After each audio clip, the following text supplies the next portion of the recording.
Okay, so we're going to form a composite function, and then we're going to find that composite function's domain. So you've been given two functions, f of x and g of x, both of which happen to have domain restrictions because they both are rational and have an x in the denominator. So the first thing I'm going to do is find the domain restriction for f of x. So since it has a denominator, remember, I have to set the bottom not equal to 0 because I don't want that bottom to go to 0, which means if I'm dealing with f of x, x cannot be 1 because that would make this an undefined function. So I'm going to do the same thing for g of x. This one's very simple. I just set the bottom not equal to 0, which means for g of x, x cannot be 0 because that would make this an undefined function. Now let's go ahead and do our composition. So this notation f, sometimes we call it fog, F-O-G, this is the same notation as f of g of x, which sometimes is easier to read. That means I'm plugging g of x inside f of x. So in this case, it's going to look like this. This is going inside of this. So I'm going to write it in the other color that I was using before. This is g of x, and this is f of x. So I'm going to write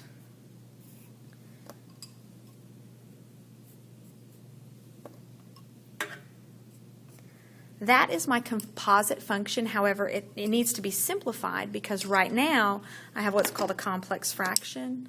I have a fraction inside of a fraction, so I need to get rid of that. In order to do that, I'm going to multiply by x over x, which of course is just 1. Technically doesn't change the fraction any, but it is going to simplify this for me. I end up having to distribute the x. Remember, on the bottom it'll be distributed to both pieces. So it simplifies to 2x over 3x over x minus x.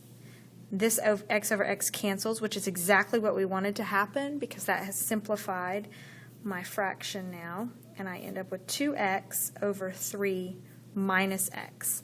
This is my new composite function.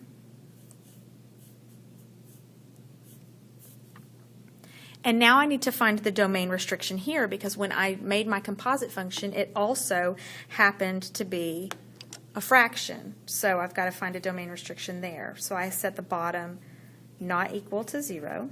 This time I'll move the x to the other side, and I end up with x cannot be 3.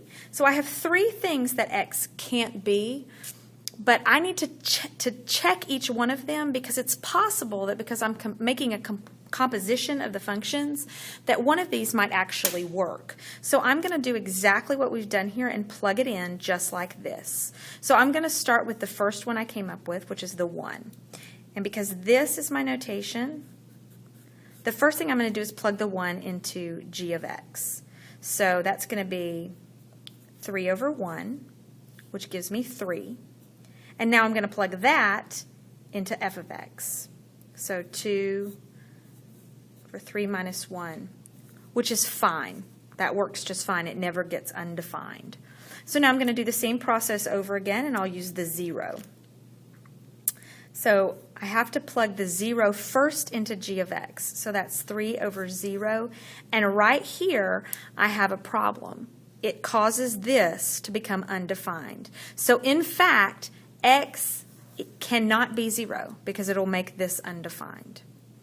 Let's try the last one just to be sure, where I had 3 could not be, x could not be 3. So first thing I plug it into is g of x.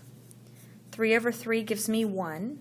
Now that I'm going to plug into f of x. So I get 2 over 1 minus 1, which causes that to go to 0, which means that this cannot be part of the domain either. So these two cannot be part of the domain, but this one can.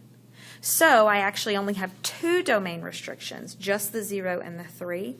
So when I'm writing this out in interval notation, I'll write out negative infinity to 0,